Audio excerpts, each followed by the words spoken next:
et euh, qui travaille à UNICEF au niveau de la région Afrique de l'Ouest et Centrafrique, si je me trompe pas. Et Afrique centrale, ouais. Afrique centrale, voilà, et qui a eu la gentillesse d'accepter de faire une présentation et sans doute une première, parce qu'on envisage qu'il y aura sûrement un tome 2 tellement le sujet est vaste et tellement il y a des choses à dire sur tout ce qui est santé mentale et soutien psychosocial, avec pour, je ne sais pas trop, je sais jamais trop comment le dire, les enfants et leurs familles, et donc de nous présenter un tour d'horizon par rapport à ça. Et puis, sûrement dans la session 2 ce qu'on aimerait faire, c'est peut-être rentrer un peu plus dans du concret et dans des choses plus spécifiques. Alors, Jennifer, je vais te laisser te présenter. Juste avant, j'explique comment ça se déroule. Jennifer va faire une présentation. Vous pouvez mettre, si vous voulez, des questions dans le chat. Sinon, de toute façon, on garde toujours du temps à la fin pour des questions-réponses. Voilà, il y a les deux options qui sont possibles, mais on garde de toute façon un temps pour les questions-réponses et on fait de notre mieux pour y répondre, soit Jennifer et moi, soit vous aussi avec vos expériences terrain, partage de comment ça se passe sur le terrain, etc., pour que ça puisse profiter aux plus nombreux. Voilà, Jennifer, à toi. Super, merci beaucoup Cécile et très heureuse d'être avec vous aujourd'hui pour cette session, pour ce tour d'horizon de ce qui existe en SMSPS avec les enfants, pour les enfants, avec aussi leur famille et leur communauté. Je suis très heureuse aussi de voir dans le chat qu'on a des représentants de pays francophones vraiment très disséminés sur la planète, en passant par la RDC, le Niger, Haïti, le Canada, la France. Voilà, ça annonce des échanges riches, je l'espère, à la fin. Je vais commencer par partager mon écran. Et donc, comme l'a dit Cécile, je suis spécialiste régionale au sein du bureau de l'UNICEF Afrique de l'Ouest et Afrique centrale, basé à Dakar au Sénégal. Et j'ai eu la chance de beaucoup travailler sur des contextes, dans des contextes humanitaires et avec des contextes humanitaires. Alors, est-ce que vous voyez mon écran? Mais c'est bon. C'est de bon? Ok, super. Super, super. Alors, cette présentation, elle a été élaborée sur la base d'une autre présentation qui avait été faite par Zeynab Hijazi, la Global Lead de l'UNICEF, dans un autre contexte, mais toujours à destination des GTT. Et je l'ai adaptée, un peu mise à jour, mais voilà, pour rendre du crédit à qui a fait la présentation initiale aussi. Euh, c'est parti. Alors, avant de rentrer dans le vif du sujet, de parcourir les recommandations, les guidances, les interventions qui existent au profit des enfants, des adolescents et de leurs familles, il paraissait important de revenir sur le pourquoi c'est important d'avoir une attention particulière aux enfants et aux adolescents. Alors, en situation de crise humanitaire, les communautés, on le voit tous et certains d'entre vous sont dans des contextes de véritable urgence. Euh, Ces urgences, elles impactent évidemment l'ensemble des communautés qui sont exposées à un certain nombre de facteurs de stress, à la perte de repères, à la violence, au déplacement et à la rupture des structures de soutien. Et bien sûr, ça affecte profondément la santé mentale et le bien-être psychosocial de l'ensemble des communautés. Mais pourquoi avoir une attention particulière aux enfants et aux adolescents? Parce que leur développement cognitif, social, émotionnel, physique peut également être impacté et perturbé par ces crises, avec des conséquences potentielles à long terme, sans avoir un soutien adéquat. Les enfants sont également particulièrement vulnérables du fait de leur dépendance aux adultes et à leur faible capacité à se protéger eux-mêmes ou à répondre à leurs besoins. Ils peuvent réagir, penser, se comporter différemment des adultes et donc avoir des besoins également de types d'interventions différentes, évidemment. Et puis, ça c'est un élément aussi important, ils représentent dans beaucoup des pays d'intervention, une proportion importante des populations affectées. Alors là, on a un chiffre du HCR qui correspond, à titre d'exemple, aux populations déplacées. Et les enfants représentent dans le monde 40% des populations déplacées. L'importance d'avoir aussi une attention particulière à leurs besoins. Ensuite, les adultes qui s'en occupent peuvent eux-mêmes avoir des difficultés importantes à leur fournir des soins attentifs et adaptés. Dans les contextes d'urgence, les adultes ils sont également affectés, comme on l'a dit, et ils ont tout un tas d'autres besoins à couvrir, d'autres préoccupations, et ça impacte leur capacité à prendre soin d'eux-mêmes et aussi à prendre soin de leurs enfants. Et les programmes de SMSPS qui ciblent les enfants, les adolescents et les personnes qui s'en occupent peuvent sauver des vies, favoriser le développement, le bien-être et la résilience à long terme.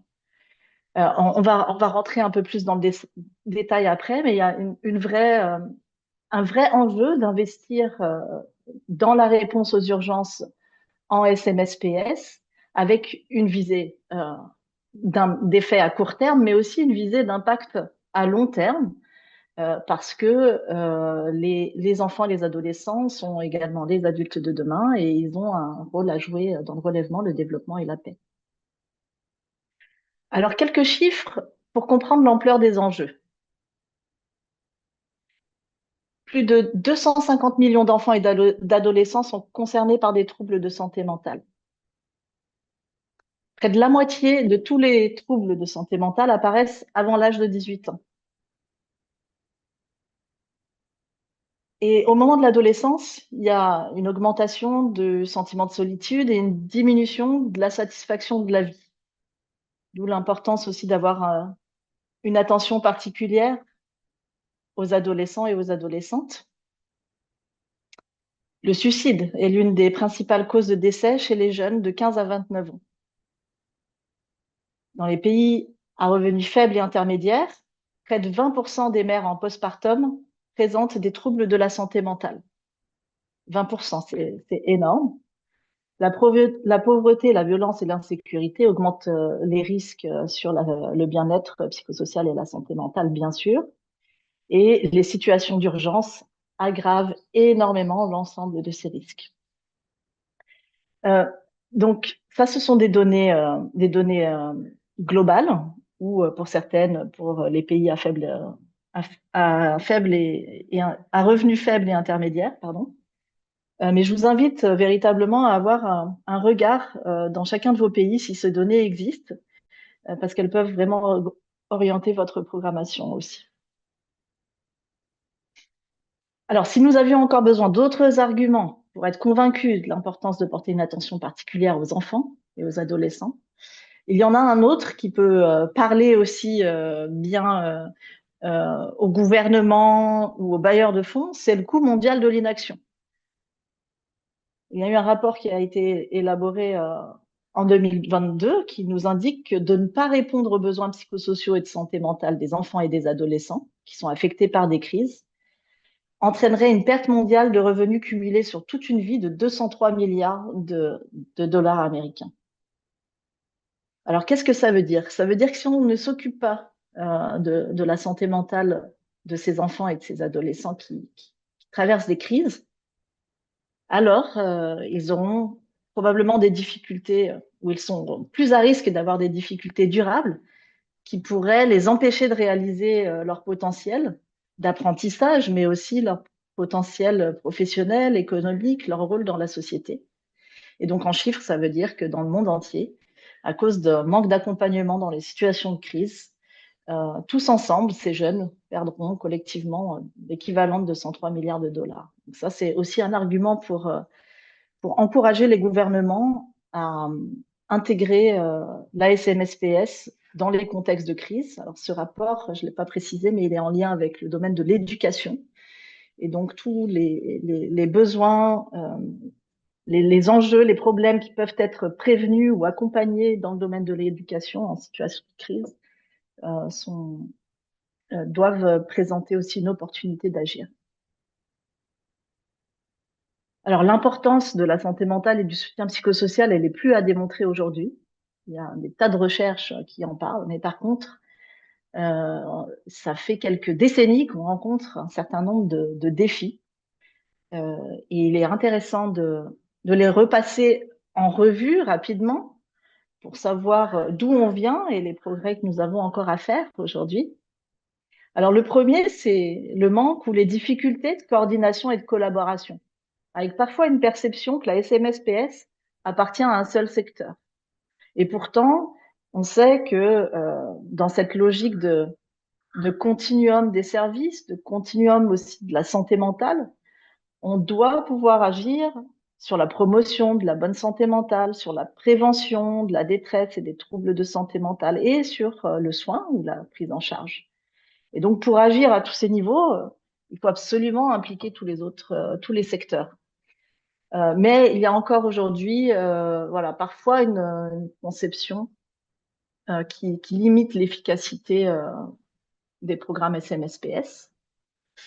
Dans le passé, on a vu aussi beaucoup une pathologisation des réactions normales de stress, des réactions naturelles de stress chez les enfants qui sont parfois euh, perçues comme des maladies ou des troubles, alors qu'il ne s'agit pas de ça, qu'on parle de réactions normales à des situations de stress pour une grande majorité des situations. Et puis, il y a aussi la perception que les enfants, il y avait aussi la perception que les enfants étaient passifs, impuissants à faire face à la situation. Il n'y avait pas de prise en compte de leur capacité à agir. Pendant un certain nombre d'années, il y a eu aussi une forte focalisation uniquement sur l'enfant, sans prise en compte des personnes qui s'en occupent, des parents, des tuteurs, des enseignants, ni de son environnement élargi.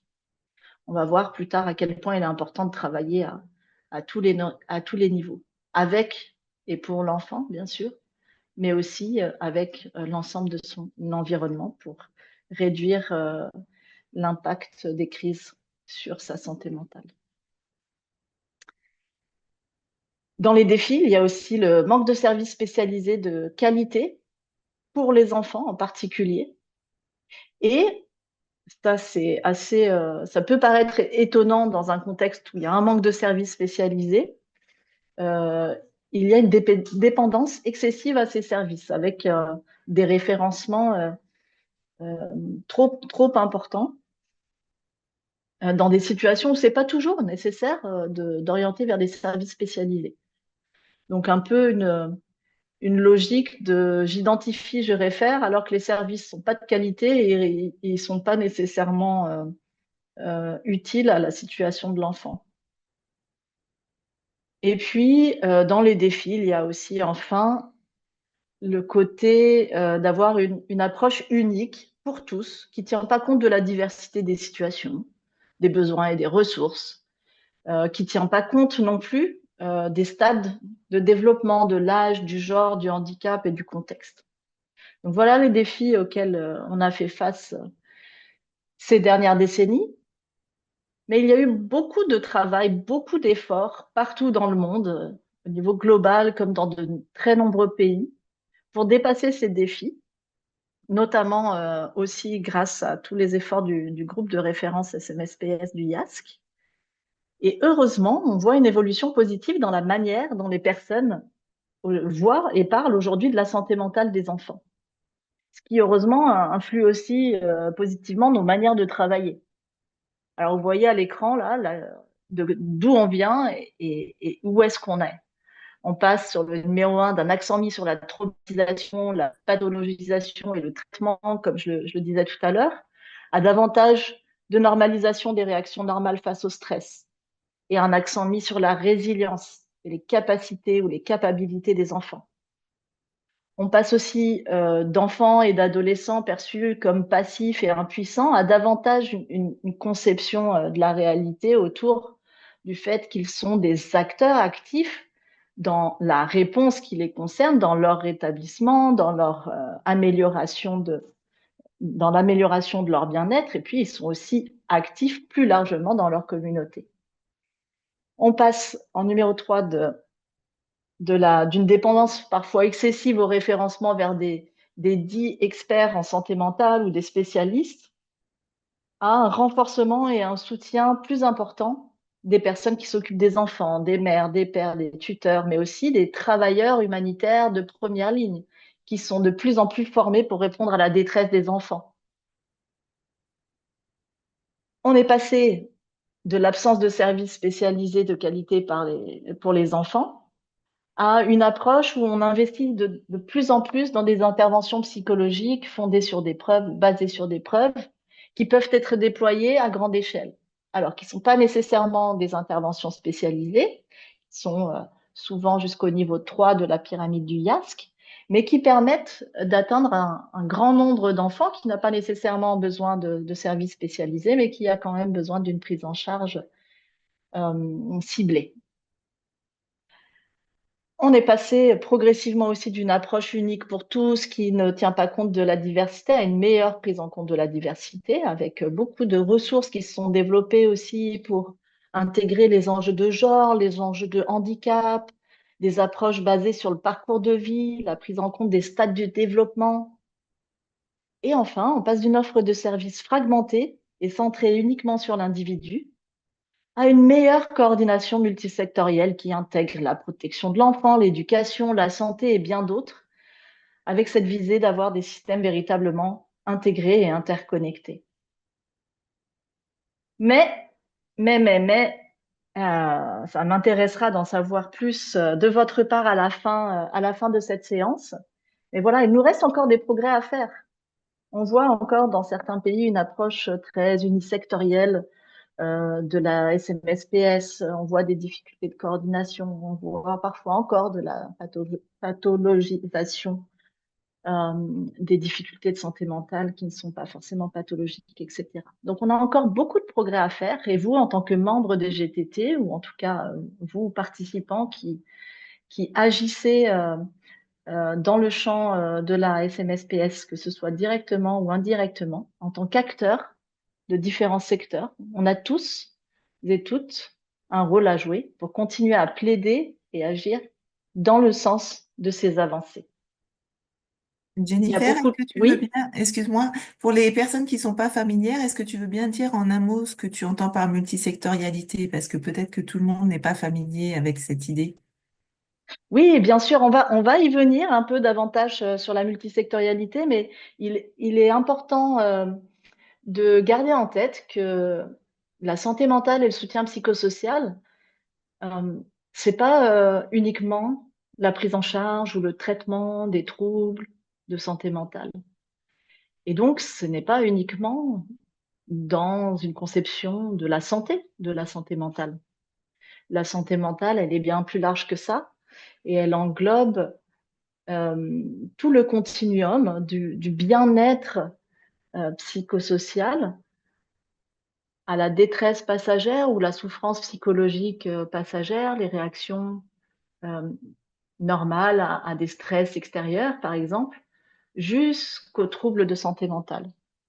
Et donc, pour accompagner, pour agir sur tout ce continuum, il est vraiment important de travailler avec tout un tas de secteurs. On va le voir un peu plus dans le détail après, mais donc la multisectorialité, ça veut dire que la SMSPS, en fait, est un domaine qui s'intègre avec la santé, l'éducation, la protection, la nutrition et bien d'autres secteurs encore.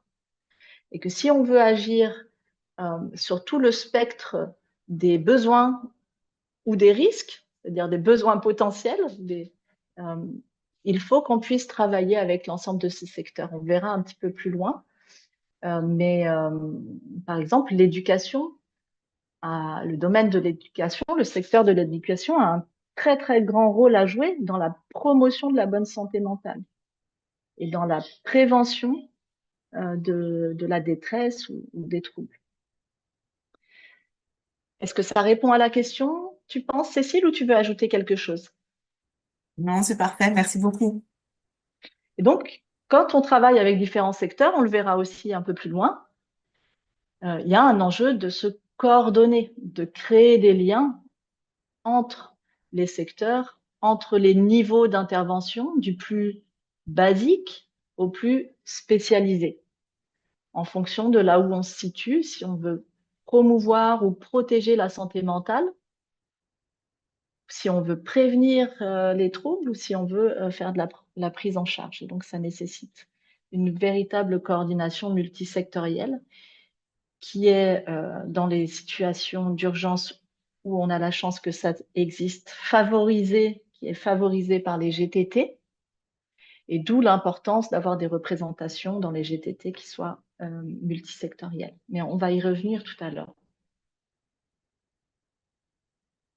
Alors, comme on l'a déjà évoqué, aujourd'hui, on comprend mieux qu'il faut intervenir à plusieurs niveaux. Et là, je ne parle pas des niveaux de la pyramide, pour ceux qui connaissent la pyramide des services du SMSPS, du IASC, mais je parle bien des niveaux, je n'ai pas trouvé d'autres mots, des niveaux autour de l'enfant. On comprend bien qu'il faut intervenir avec et pour l'enfant ou l'adolescent, mais aussi avec sa famille, sa communauté et l'ensemble de l'environnement. Parce qu'il y a des facteurs de risque et des facteurs de protection en lien avec le bien-être, la santé mentale de ces enfants. Il y a des facteurs de risque et de protection qui se situent dans chacun des cercles que vous voyez à l'écran.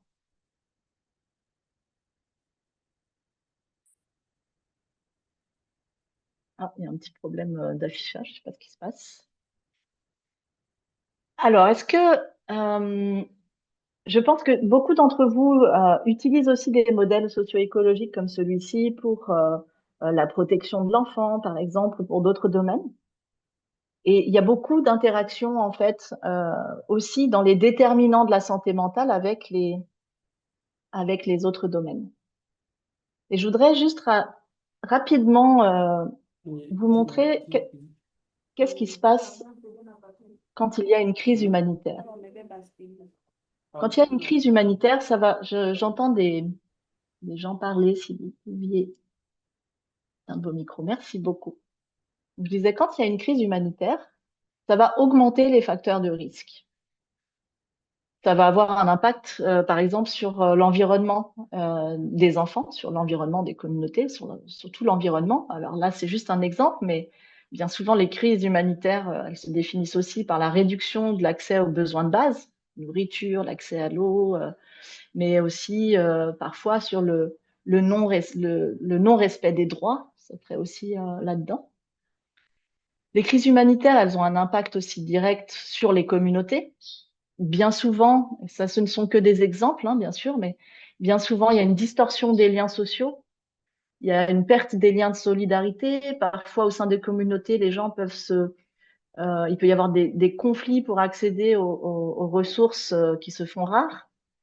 Les crises humanitaires impactent aussi directement le niveau familial, avec les familles qui, du fait de ce qui se passe dans l'environnement, ont beaucoup de préoccupations. Parfois, il peut y avoir des séparations familiales. Il y a du stress aussi chez les parents, chez l'ensemble des membres de la famille.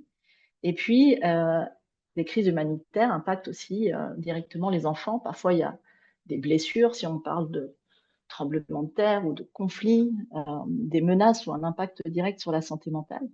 Mais ce qu'on voit aussi, c'est que bien sûr, on le voit déjà à travers les exemples que j'ai mis là, il y a un impact en cascade entre ce qui se passe dans l'environnement, sur la communauté, sur la famille et sur l'enfant. Et en SMS-PS, qu'est-ce qu'on va venir faire? On va venir essayer de renforcer les facteurs de protection ou de remplacer ceux qui sont trop attaqués par une crise. Et on va essayer de le faire en intégrant la SMSPS à différents secteurs, à tous ces niveaux.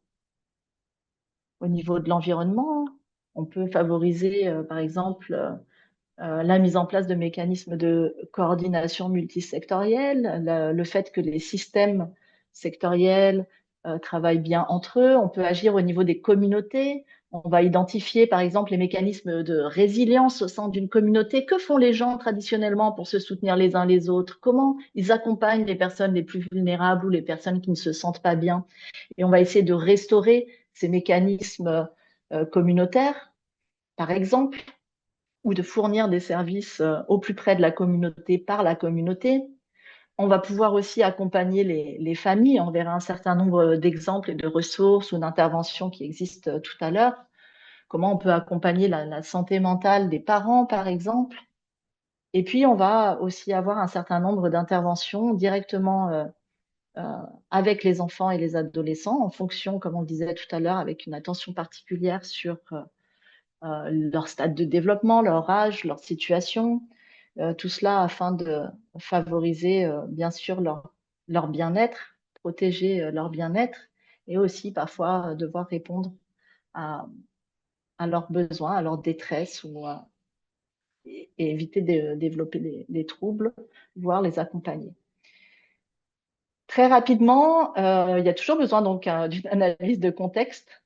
Il y a plein d'outils pour ça, et je voulais juste aussi souligner que voilà, il y a les interventions en SMSPS, elles vont euh, différer en fonction du contexte, de l'environnement, du contexte culturel, mais elles vont aussi différer en fonction de la typologie des crises. Et je voulais juste porter une attention particulière sur les conflits ouverts ou conflits aigus qui ont vraiment beaucoup de spécificités et dans lesquels il y a des enjeux d'accompagnement un peu différents des autres types de crises. Alors, on a vu justement qu'une réponse globale, idéale, doit être multisectorielle.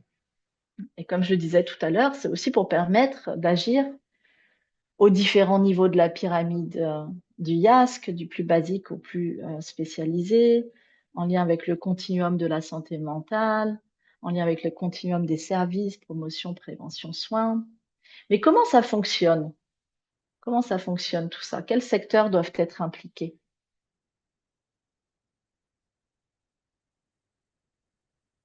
Eh bien, idéalement, dans une crise, tous les secteurs pourraient être impliqués ou devraient être impliqués. J'ai envie de dire devraient être impliqués. Tous les secteurs ont et peuvent jouer un rôle en matière de SMSPS. Encore une fois, on ne va pas demander à tout le monde de fournir des services spécialisés, évidemment, mais chacun a un rôle à jouer, ne serait-ce qu'en protégeant la santé mentale ou en faisant la promotion. Mais certains secteurs ont plus d'expérience que d'autres en la matière. Les voici. On a la santé, l'éducation, la nutrition, la protection, et avec la protection de l'enfant et les violences, ceux qui travaillent sur les violences basées sur le genre.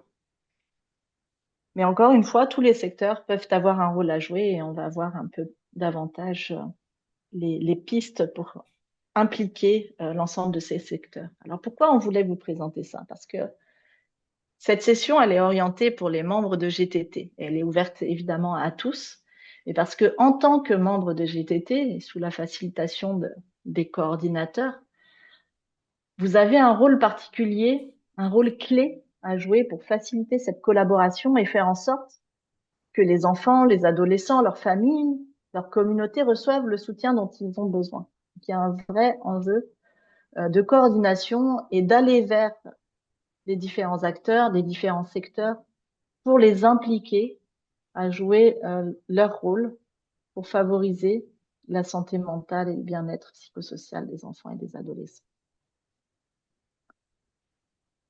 Mais alors, la SMSPS avec les enfants et les adolescents en situation d'urgence, concrètement, c'est quoi? On l'a vu tout à l'heure quand on a vu le modèle social et écologique, ça peut être beaucoup, beaucoup de choses, n'est-ce pas? Quand on travaille avec un enfant, c'est pas pareil que quand on travaille au niveau d'un groupe de coordination ou avec un gouvernement, au niveau des systèmes, au niveau très large de l'environnement. Donc, ça peut être beaucoup de choses. Ce qu'on va voir maintenant, c'est vraiment comment, en tant que GTT ou membre des GTT, vous pouvez promouvoir la SMSPS pour les enfants et les adolescents. Alors d'abord, en tant que membre des GTT ou futurs membres, si parmi vous, il y en a qui ne sont pas encore membres dans leur pays ou qui se trouvent dans un pays où il n'y a pas de GTT, ça peut être aussi bon signe, peut-être qu'il n'y a pas d'urgence, mais il y a toujours un enjeu de coordination multisectorielle.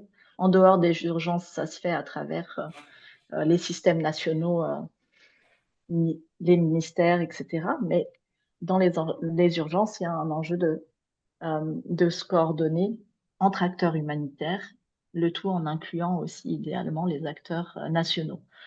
Donc vous, en tant que membre des GTT, vous avez un rôle important sur la coordination, l'évaluation et le plaidoyer. Et là, tout ce qu'on va aborder ici, c'est en lien avec le MHPSS-MSP, qui se dit en français EMS, l'ensemble minimum de services en SMSPS. J'espère que beaucoup d'entre vous le connaissent. Vous verrez ces petits icônes avec des numéros à droite qui représentent des activités qui se trouvent dans l'ensemble minimum de services en SMSPS pour les urgences, qui est un outil vraiment fabuleux. On pourra même l'ouvrir ensemble si vous le connaissez pas déjà très bien, où vous avez des orientations et des guidances sur chaque niveau d'intervention, sur chaque point d'entrée d'intervention SMSPS et pour différents secteurs. Donc, en premier, vous avez un rôle pour impliquer les secteurs, comme je le disais, et les areas of responsibilities, pour impliquer tous les secteurs qui travaillent avec les enfants et les personnes qui s'en occupent. Donc, ceux qui travaillent avec les enfants, les adolescents, les mamans, etc., les familles, il faut les impliquer dans les GTT. Il faut vraiment essayer d'avoir une représentation mutuelle. Alors, ça veut dire quoi une représentation mutuelle? Ça veut dire qu'on va inviter des gens de l'éducation, par exemple, ou de la protection de l'enfant. Mais ça veut dire que nous aussi, en tant que membres des GTT, on va aller dans les instances de coordination de ces secteurs-là, dans les clusters, dans les areas of responsibilities. Une autre manière, un autre élément sur lequel vous pouvez agir en tant que membre des GTT, c'est de demander de mettre à l'ordre du jour, soit systématiquement, soit au moins régulièrement, les enjeux spécifiques pour les enfants, les adolescents et les familles, de le mettre systématiquement ou régulièrement à l'ordre du jour, comme point à l'ordre du jour des rencontres des GTT. Il y a un enjeu aussi sur les évaluations des besoins et des ressources en SMSPS. Il faut toujours s'assurer que les enfants et les adolescents sont bien inclus dans ces évaluations des besoins et des ressources. Et pour ça, il y a aussi des outils qu'on vous présentera tout à l'heure si vous ne les connaissez pas déjà. Informer les acteurs humanitaires sur l'importance de la SMSPS pour les enfants, les adolescents, les personnes qui s'en occupent. Donc là, c'est un enjeu aussi de pouvoir les sensibiliser et d'aller très large sur les acteurs humanitaires. La WASH, par exemple, ou ceux qui fournissent, qui favorisent l'accès à la nourriture ou à l'abri, peuvent également jouer un rôle sur la SMSPS. Donc, c'est important de pouvoir les impliquer. Guider les membres du GTT vers des ressources centrées sur les enfants, les adolescents et les personnes qui s'en occupent. Donc, par exemple, cette session, les ressources de cette session, on va vous les partager et vous pourrez refaire des séances qui guident les membres vers des ressources spécifiquement pour les enfants, les adolescents et leurs parents ou les personnes qui s'en occupent. Mettre en place des systèmes de référencement, bien sûr, tout le monde travaille là-dessus, mais il faut avoir une attention particulière aussi pour les enfants, les adolescents et leurs parents. S'assurer qu'il y a une attention qui leur est portée et que les liens soient effectifs entre la protection de l'enfant, la santé, l'éducation, VBG et les autres secteurs. Maintenir un répertoire de formateurs spécialisés sur la SMSPS centré sur l'enfant. Il y a beaucoup de pays où en fait, il peut y avoir des spécialistes, très souvent peu nombreux. En tout cas, moi, je suis sur la région Afrique de l'Ouest et Afrique centrale et les spécialistes en SMSPS sont peu nombreux. Les ressources humaines en santé mentale sont très peu nombreuses, mais il n'y en a quasiment pas qui ont des compétences spécifiques pour les enfants. Et puis enfin, au quotidien, plaider pour un changement positif de discours. Donc ça, c'est ce qu'on a vu tout à l'heure aussi. Un discours qui n'est pas juste dans le traitement, qui n'est pas dans une conception de l'enfant qui ne peut pas agir, etc. Mais bien un discours de normalisation, de résilience, d'agentivité. Ce que vous pouvez faire aussi, bien sûr, en tant que GTT, c'est de diffuser, faire passer des messages clés et promouvoir ou même accompagner le renforcement des capacités des acteurs de première ligne. Là, on est toujours comme dans le type d'activité précédente autour de la coordination et de l'information, on est toujours dans des activités qui sont valables pour tous les secteurs, tous les acteurs de première ligne qui sont susceptibles de rencontrer des enfants ou des adolescents ou des parents.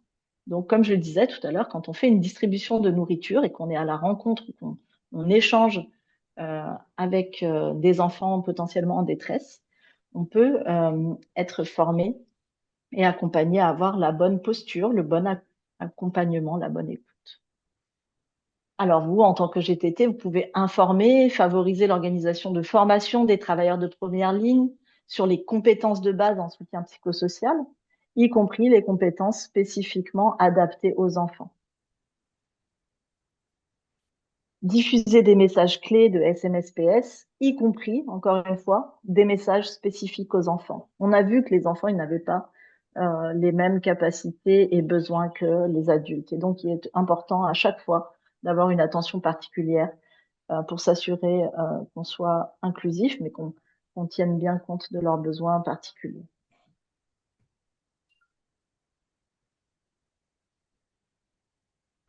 Et vous le voyez en bas, ça, ce sont des petits icônes qui viennent d'apparaître et qui montrent l'ensemble des secteurs qui sont concernés par ces activités.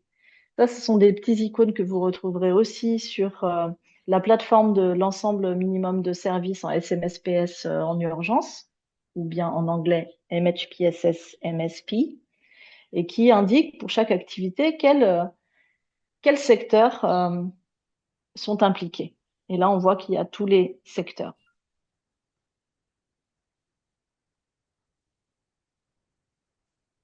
Alors, les autres activités à destination avec et pour les enfants et les adolescents, elles incluent bien souvent des activités de groupe, des programmes structurés de SMSPS, des activités récréatives qui sont bien souvent élaborées comme activités de soutien psychosocial à travers des médiations comme le sport, l'art ou d'autres choses, des activités qui sont menées par les enfants ou les jeunes eux-mêmes et accompagnées par des travailleurs de première ligne pour favoriser le soutien entre pairs, le soutien entre pairs justement facilité, accompagné, pardon,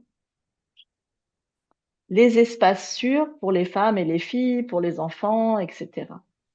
Et là, on voit que on a bien souvent, pour ce type d'activité de groupe, on a bien souvent notamment l'éducation qui mène ce type d'activité, la protection, et puis de manière transversale, les acteurs qui sont impliqués dans les enjeux de genre.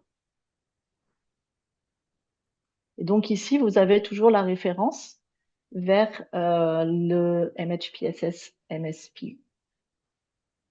Je le dis en anglais, c'est qu'on le trouve plus facilement sur Internet en le tapant en anglais.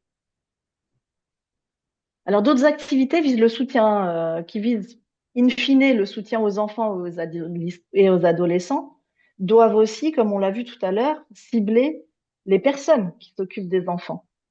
Donc, les personnes qui s'occupent des enfants, les parents, les tuteurs, les enseignants. Et pour travailler avec les parents et les autres personnes qui s'occupent des enfants, il y a plein de choses qu'on peut faire, bien sûr. On doit pouvoir avoir cette même approche, en fait, de prendre soin de la santé mentale et du bien-être psychosocial, mais aussi de la santé physique des parents. Donc, il y a tout un panel d'interventions qui travaillent là-dessus. En protégeant ou en restaurant la bonne santé mentale des parents, on peut ensuite agir pour promouvoir des pratiques de soins positives. Et puis, il y a tout un enjeu aussi de renforcer le réseau de soutien social et de favoriser l'accès et l'inclusion des groupes à risque. Alors, des groupes à risque, par exemple, des adolescentes qui sont mères, par exemple. Donc, les packages d'activités pour les parents en situation de crise humanitaire vise vraiment ces différentes dimensions avec, in fine, des effets sur la qualité relationnelle des parents avec les enfants, sur leur capacité à prendre soin de leurs enfants, et donc un effet sur la santé mentale et le développement des enfants. Ensuite, il faut pouvoir aussi travailler avec les enseignants et les écoles, et vous verrez qu'il y a beaucoup de ressources qui existent sur l'intégration de la SMSPS dans l'éducation. Pourquoi travailler avec les écoles? Alors, c'est vrai que dans la région, moi, dans laquelle je travaille, il y a beaucoup d'écoles qui sont fermées. Et pour autant, il y a encore aussi beaucoup d'écoles qui sont ouvertes. Et les écoles touchent un grand nombre d'enfants et d'adolescents qui, si on n'intègre pas la santé mentale là-bas, n'auront pas accès à des activités de santé mentale et de soutien psychosocial. Donc, les enseignants, ils jouent un rôle essentiel dans l'apprentissage, dans la promotion de la santé mentale et du bien-être des enfants. Euh, il y a vraiment un rôle important de l'école pour protéger et promouvoir cette santé mentale et aussi pour identifier les enfants qui auraient davantage de besoins de soutien plus important en dehors de l'école. Mais il y a aussi un enjeu de soutenir la santé mentale des enseignants. Comme pour les parents, si on n'est pas bien nous-mêmes, on peut avoir des difficultés à prendre soin de nous-mêmes et encore plus à prendre soin des autres. On peut avoir des difficultés à gérer ses émotions, ça va impacter la dimension relationnelle. Et donc, on voit que c'est aussi très important pour les enseignants dans les contextes de crise. Et puis, il faut pouvoir accompagner les enseignants donc à travers des formations. D'abord, pour une bonne prise en compte des enjeux psychosociaux et de santé mentale des enfants dans les contextes de crise. Et ensuite, pour apporter un premier niveau de soutien. Donc, il y a beaucoup de choses qui existent dans l'éducation qui visent déjà à changer un peu la posture de l'enseignant et à augmenter sa compréhension et finalement son empathie envers les enfants.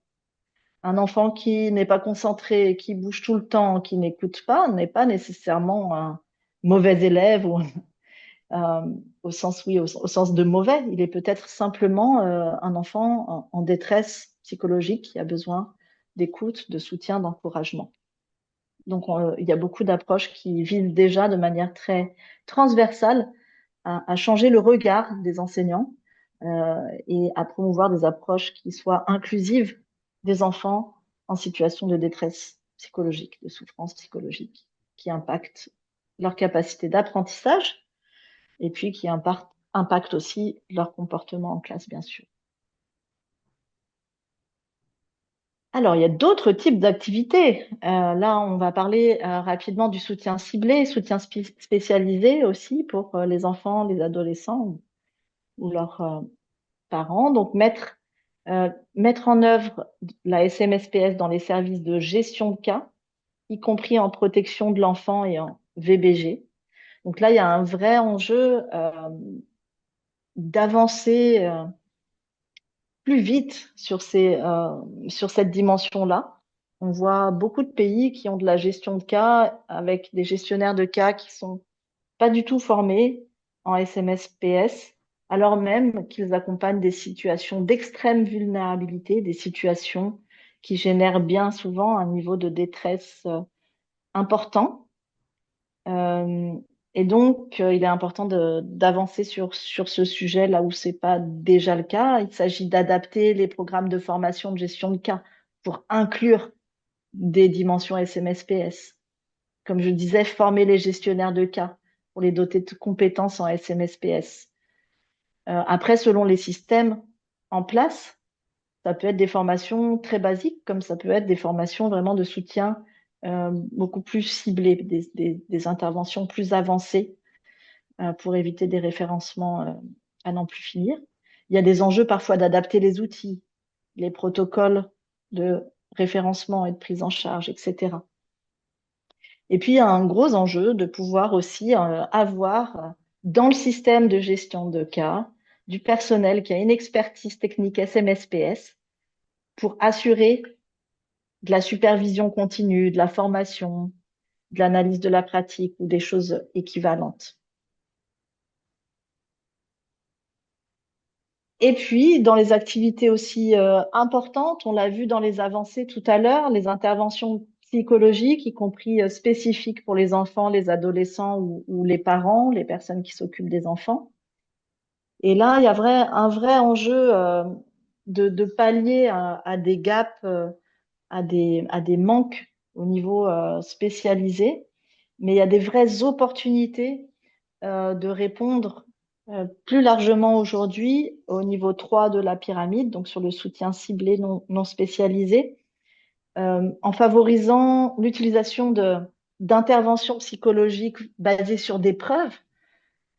Et on va en voir un certain nombre tout à l'heure. Il y a beaucoup d'interventions qui ont été développées ces dernières années pour permettre à des non-spécialistes, mais qui bénéficient d'une formation conséquente et puis d'une supervision continue, pour permettre à ces non-spécialistes d'avoir un niveau de prise en charge qui est vraiment utile au niveau 3 et qui permet aussi de réduire les besoins sur le dernier niveau, niveau 4, spécialisé de la pyramide, qui accompagne par exemple les enfants ou les adolescents ou les parents qui ont des signes d'anxiété, de dépression et pour lesquels on peut faire beaucoup de choses au niveau 3 de la pyramide.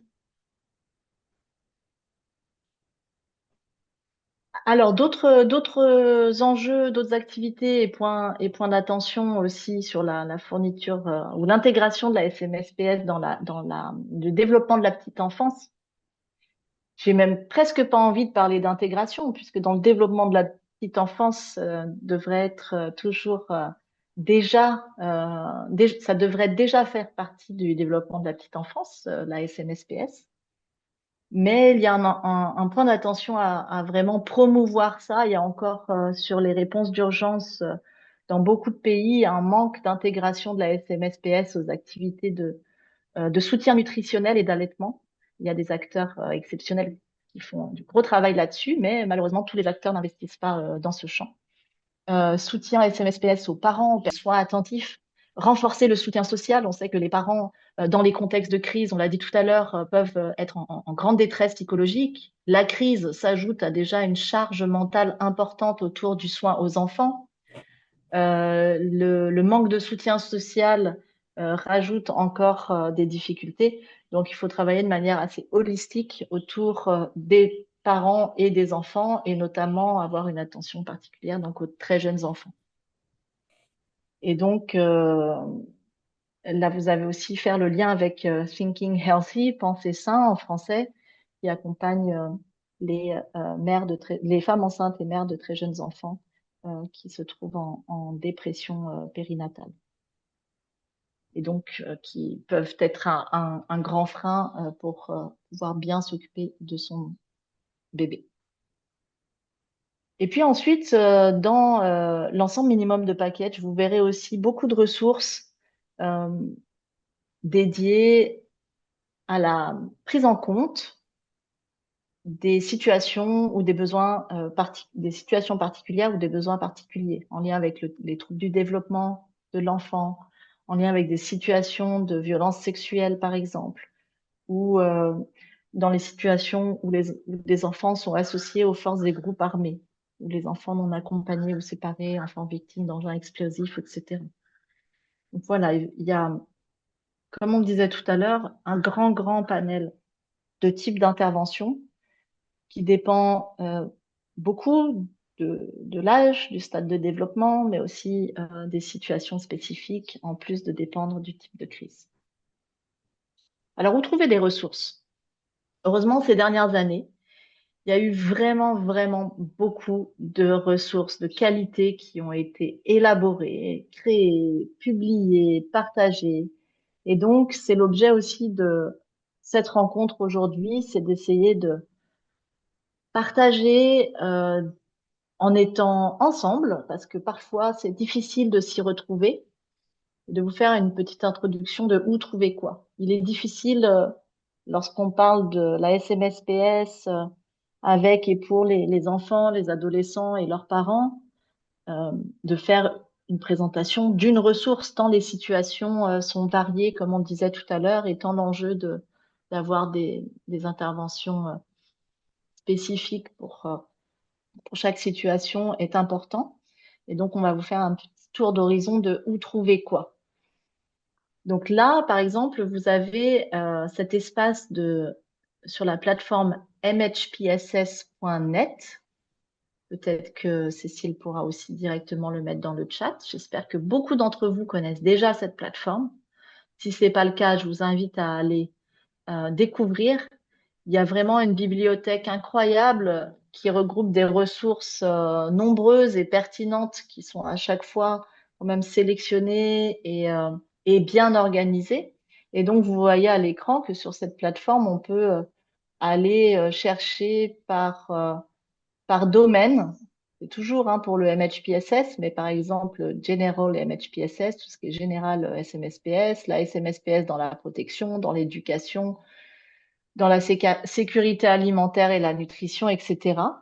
Et ensuite, vous pouvez encore chercher par thématique sur les évaluations, tout ce qui est plaidoyer, etc. Donc, c'est vraiment une mine d'informations et ça fait le lien vers tout un tas de ressources techniques, de guidance, parfois même des outils de formation, des outils d'évaluation, etc. Alors, vous voyez que cette plateforme, elle est en anglais. Maintenant, la plupart des navigateurs permettent de traduire facilement. Et pour ce qui est des ressources, parfois elles sont dans plein de langues différentes, y compris le français, et parfois elles ne sont qu'en anglais. Donc ça dépend un petit peu.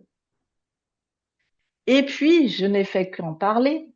Voilà aussi donc MHPSS MSP. Je pense que ça peut être bien de remettre directement le lien dans le chat. Donc ça, ce sont vraiment les deux plateformes, je dirais, les points d'entrée. Si vous ne savez pas où chercher quelque chose, ce sont les deux plateformes points d'entrée et essentielles sur lesquelles vous aurez des liens vers de très nombreuses ressources techniques.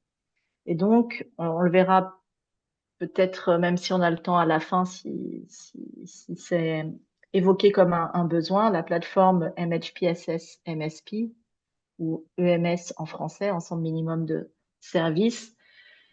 Elle est vraiment très ludique, très pratique. On peut filtrer par secteur. OK, je travaille dans l'éducation, dans la protection, je travaille dans la santé ou la nutrition. Je clique, tiens, qu'est-ce que doit faire mon secteur en urgence pour inclure les essentiels, le minimum essentiel en SMSPS. Et on ne va pas demander à un acteur éducation ou protection d'être nécessairement un expert sur tous les enjeux de SMSPS. Non, c'est vraiment qu'est-ce qui doit être intégré de minimum dans chaque secteur en urgence. Donc c'est très pratique avec des liens directs vers des ressources et c'est aussi euh, disponible en plusieurs langues.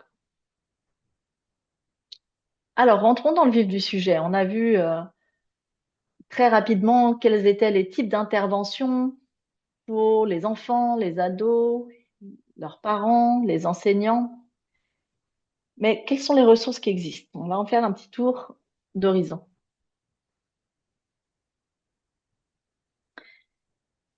Alors, les premiers secours psychologiques. Je pense que peut-être, j'espère que beaucoup d'entre vous ont eu la chance de découvrir les premiers secours psychologiques ou psychological first aid en anglais. Mais peut-être qu'il y a moins de personnes qui ont eu la chance de découvrir qu'il y a des PSP spécifiques pour les enfants, qu'il y a des formations pour ça. Et il y en a beaucoup, notamment élaborées par Save. Et il y a même un cours en ligne euh, qui existe. Je vérifie juste s'il existe en français. Non, le cours en ligne est uniquement en anglais. Par contre, les manuels sur les premiers secours psychologiques pour les enfants, et manuels de formation à l'intention des professionnels de première ligne qui travaillent avec des enfants. Cela existe en français. Donc, on vous passera aussi la présentation où vous aurez tous les liens. Vous n'aurez qu'à cliquer sur les manuels pour pouvoir aller les découvrir. Et donc, c'est aussi ça l'enjeu à garder en tête. Ici, on partage avec vous un panel de ressources pour voir ce qui est aussi spécifiques pour les enfants. On l'a dit tout à l'heure, ils n'ont pas les mêmes euh, besoins et les mêmes ressources. Euh, Ils font pas face aux mêmes enjeux que les adultes, et donc il y a vraiment une importance à s'assurer qu'on a des approches adaptées pour eux. Et en plus, comme on le disait, les enfants ne sont pas un groupe homogène. Alors, dans le même état d'esprit que les premiers cours psychologiques, il y a aussi l'approche Je soutiens mes amis, qui est un manuel de formation sur l'entraide et le premier score psychologique entre pairs. Et donc, c'est destiné aux enfants et aux adolescents eux-mêmes. Et ça permet aux enfants, aux adolescents environ de 9 à 17 ans d'acquérir les compétences et les connaissances utiles pour soutenir leurs amis qui seraient en détresse. Et le tout, bien sûr, avec un système de mentorat ou de supervision de la part d'adultes de confiance. Donc ça, c'est aussi assez intéressant pour pouvoir s'assurer de rompre l'isolement dans lequel les enfants ou les adolescents peuvent se sentir quand ils sont en souffrance, et particulièrement quand ils ont du mal à pouvoir se confier ou à un adulte. Donc ça, c'est vraiment du peer-to-peer. Et ça existe aussi donc en français, comme vous le voyez à l'écran. Ensuite, dans les ressources un peu transversales, là, on a vu des choses qui peuvent s'adapter à tout type de secteur. Et dans de nombreux contextes, il y a aussi une ressource que moi j'aime vraiment beaucoup, qui vient d'une initiative conjointe de l'UNICEF et de l'OMS et qui vise à renforcer les capacités des acteurs de première ligne sur les compétences de base en SMSPS. Donc, ça veut dire quoi les compétences de base? En fait, ça veut dire simplement les compétences relationnelles.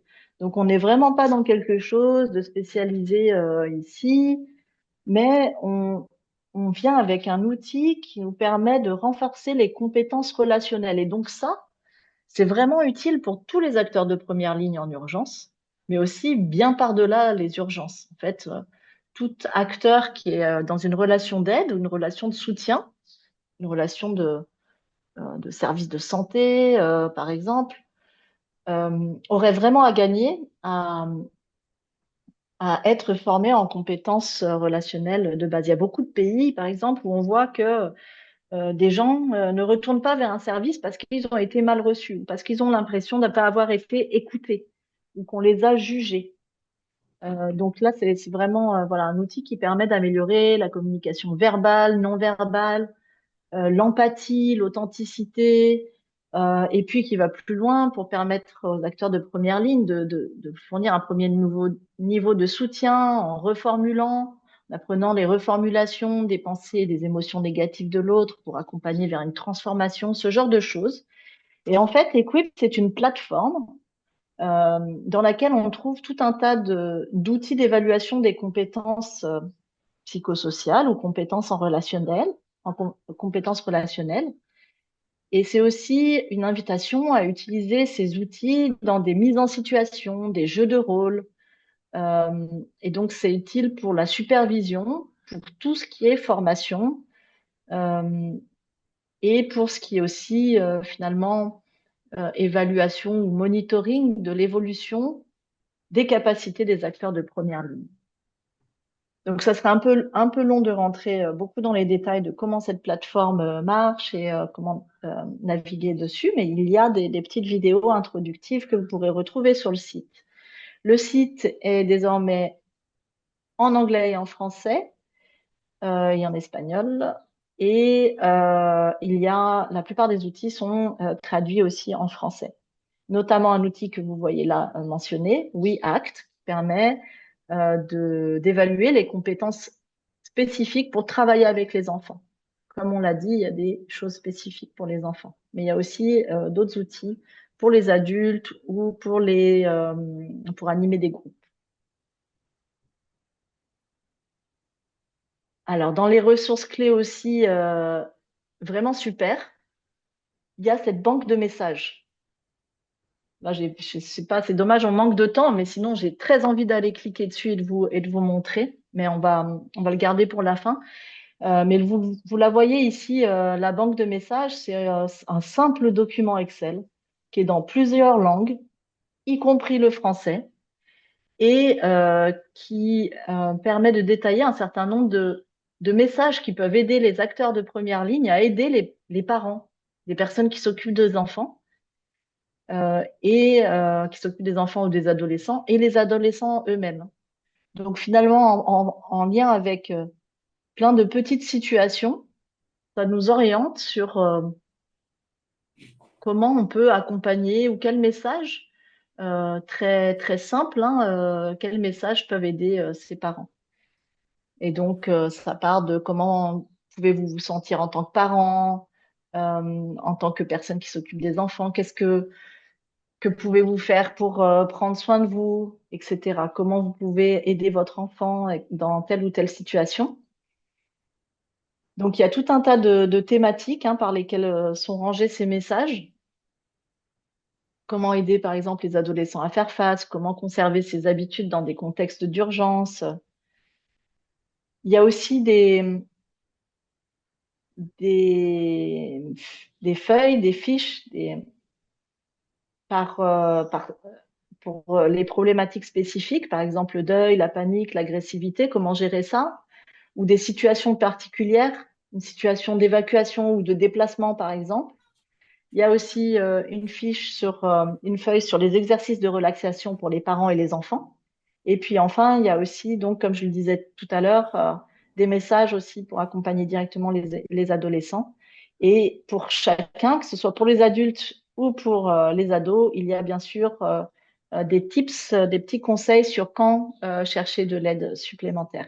Très important. Comment identifier chez nous-mêmes quand on a besoin davantage d'aide. Donc ce genre d'outil, comme je disais, il existe dans plein de langues. Il est assez simple. Il est facile à adapter, je pense, à différents contextes, hein. Tout nécessite toujours une petite adaptation, bien sûr, mais il est quand même très complet et tout se trouve au même endroit. Et puis après, il y a plein d'autres choses qui existent. J'en mets quelques exemples ici sur cette idée de faire passer des messages. Pourquoi faire passer des messages en fait?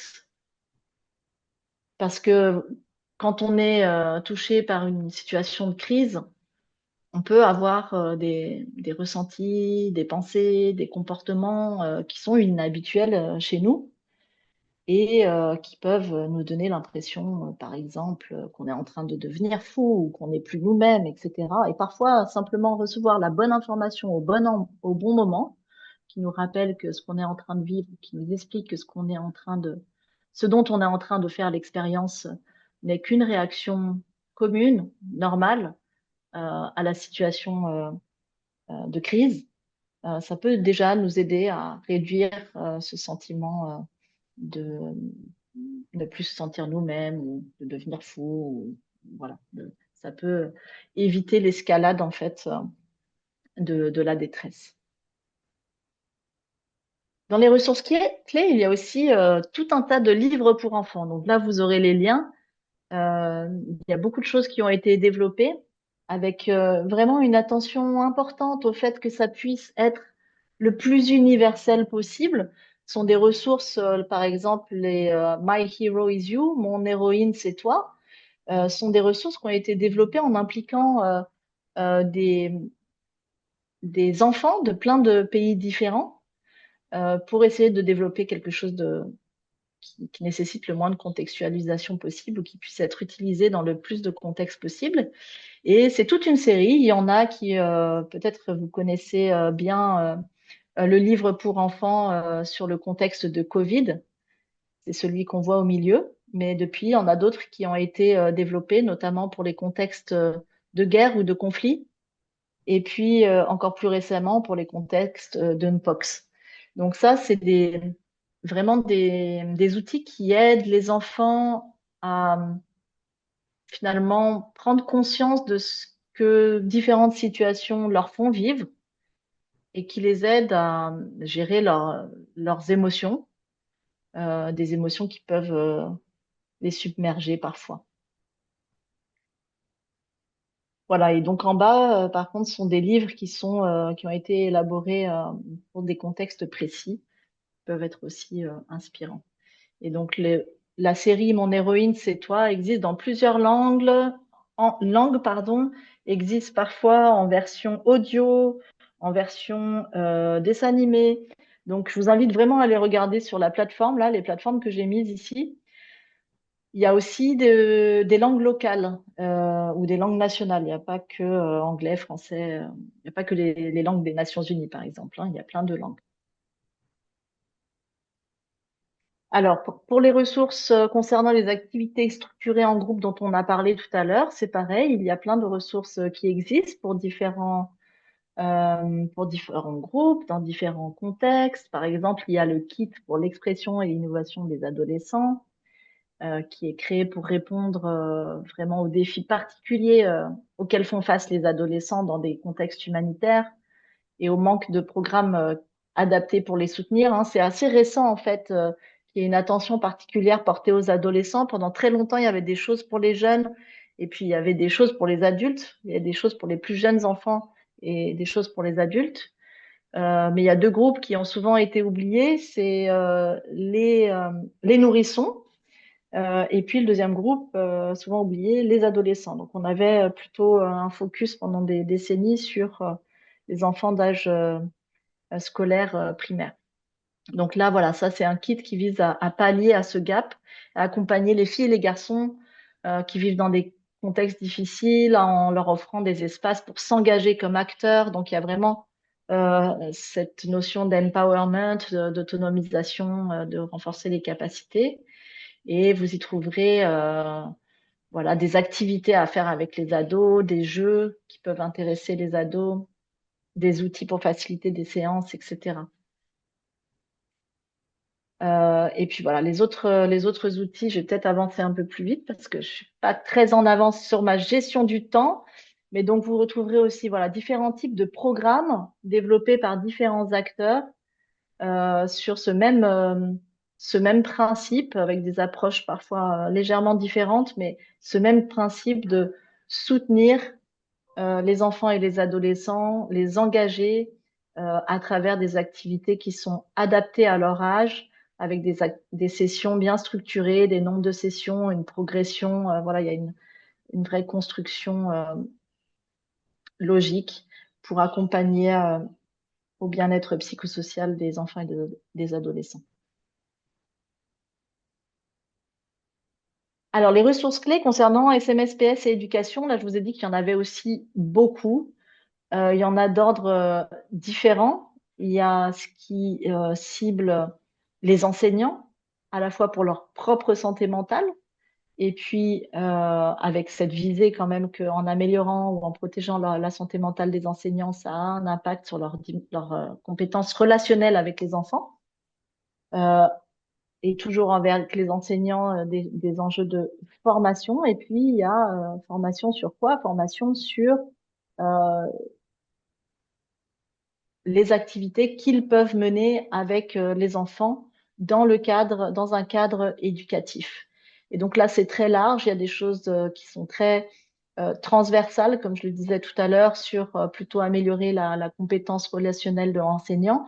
Et puis, il y a des choses plus spécifiques qui sont vraiment de mener des activités comme, par exemple, des activités autour de l'apprentissage social et émotionnel.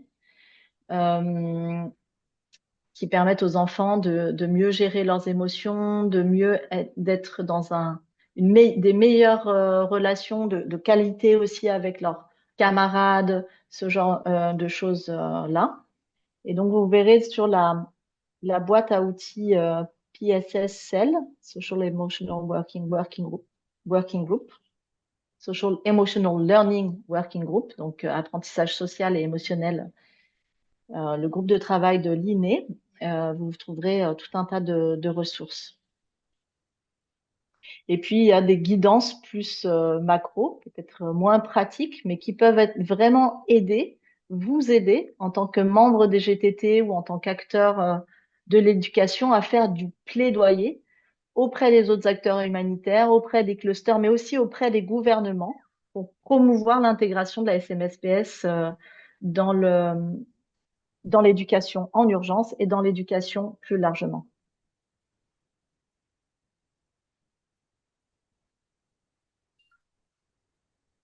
Alors voilà, maintenant, les ressources, on a parlé DPE tout à l'heure, on a parlé développement de la petite enfance tout à l'heure et soins attentifs. Voilà quelques-unes des ressources, des cadres que vous pourrez trouver. Encore une fois, vous aurez les liens. Certaines n'existent malheureusement qu'en anglais, d'autres sont bien disponibles en français quand vous les aurez directement en lien. Je voulais souligner évidemment que quand on parle de développement de la petite enfance, soit attentif, euh, la SMSPS, c'est un élément clé, vraiment un élément clé. Il y a pas d'autre mot. C'est un élément essentiel, indissociable du travail sur la petite enfance et les soins attentifs. Et il y a une guidance vraiment super de ACF, très pratico-pratique pour les espaces mère-enfant, avec tout un tas d'activités, des types de fiches activités qui peuvent être vraiment très utiles quand on a des espaces mère-bébé, mais aussi bien au-delà. Vous verrez, les activités sont très bien construites, très bien expliquées euh, pour accompagner les mères et les bébés euh, vers un mieux-être et vers une meilleure qualité relationnelle mère-bébé. Donc, il y a vraiment des groupes de parole, des exercices de relaxation, des massages, le massage bébé, le bain du bébé, etc. Tout un tas d'activités qui visent à favoriser la qualité du lien mère-enfant et les soins attentifs tout en prenant en compte la dimension psychosociale. Dans les ressources clés, voilà, ça fait bien le lien. Là, on vient de parler du développement de de la petite enfance et des soins attentifs. On a le Caring for the Caregiver, qui en français devrait s'appeler normalement Prendre soin des personnes qui s'occupent des enfants. Il a été traduit en français, mais il n'est pas encore publié en français. Et donc là aussi, c'est un accompagnement vraiment préventif et de promotion de la santé mentale et du bien-être des mamans de très jeunes enfants, de bébés jusqu'à 2 ans, mais ça peut être aussi utile pour des mamans d'enfants un peu plus grands, afin voilà, de réduire le stress parental et le stress cumulé avec des situations d'adversité ou de crise. C'est une approche aussi très intéressante que je vous invite à découvrir si vous la connaissez pas. Et puis, il y a aussi des formations pour les familles d'enfants avec euh, des troubles du développement et le Parenting Knowledge Hub où vous retrouverez également plein de ressources. Malheureusement, beaucoup sont en anglais. Et donc là, vous voyez que vous avez des approches, voilà, de la formation ou des interventions bien structurées, fondées sur des preuves, qui ont vraiment montré leurs effets sur la santé mentale des mamans et le bien-être, la qualité relationnelle parent-enfant et le bien-être des enfants. Ça on a déjà vu. Ressources liées aux interventions psychologiques pour enfants, adolescents ou les personnes qui s'en occupent. Donc tout à l'heure, on a mentionné les interventions psychologiques euh, et comment on pouvait faire dans les contextes de crise humanitaire où il y a davantage de besoins que dans des contextes stables. Mais il n'y a pas plus de services, voire il y en a moins, notamment au niveau 3 et 4 de la pyramide du IASC, donc sur le niveau ciblé et le niveau spécialisé. Et donc, il y a de plus en plus d'interventions qui se développent pour accompagner à la prise en charge des troubles les plus communs, comme l'anxiété et la dépression, par exemple. Donc ici à l'écran, vous avez quelques exemples. Il y en a d'autres. N'hésitez pas à nous solliciter en fonction du public que vous souhaitez cibler aussi. Mais il y a EASE, compétences émotionnelles chez les jeunes adolescents, donc pour les enfants de 10 à 15 ans, qui présentent des signes d'anxiété et ou de dépression. Et il s'agit d'une intervention ciblée sur ces enfants, mais qui implique aussi les parents de ces jeunes adolescents. Donc, il y a des sessions de groupe pour les adolescents et des sessions de groupe pour les parents. C'est très ludique, c'est basé sur des preuves et en une dizaine de séances, ça peut faire la différence. Ensuite, il y a ce manuel de prise en charge psychosociale de la dépression périnatale, qui s'appelle Penser sain, qui est donc destiné aux femmes enceintes et aux jeunes mères qui sont en dépression périnatale. Et l'objectif est bien évidemment de réduire cette dépression afin d'améliorer le bien-être des mamans et donc les soins apportés aux nourrissons. Et en indirect, les résultats nutritionnels, le développement de l'enfant.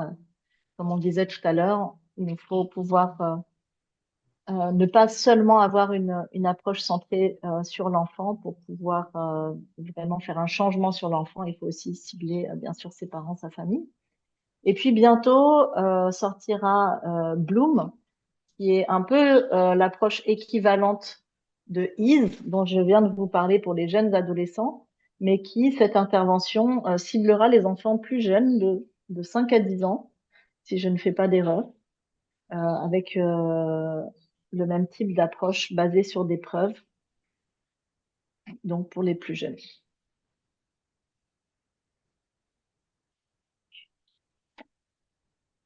Alors, dans le MSP, toujours, vous verrez qu'il y a une catégorie aussi de ressources concernant les groupes à risque. Donc, toutes les situations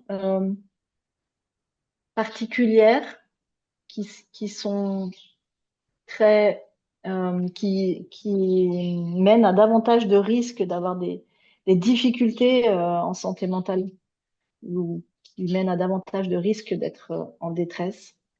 Donc, par exemple, comme on l'a dit tout à l'heure, les enfants associés aux groupes des forces armées, les enfants en situation de handicap, les enfants en situation de séparation familiale, etc. Et donc là, vous avez aussi beaucoup de liens vers des ressources en fonction de chaque situation. Ça peut être des ressources vraiment pour de l'accompagnement des individus, ça peut être des ressources pour élaborer des programmes. Vous avez par exemple ici la guidance pour les CAFAG, MHPSS in CAFAG. Donc ça existe uniquement en anglais, mais c'est une ressource fort utile.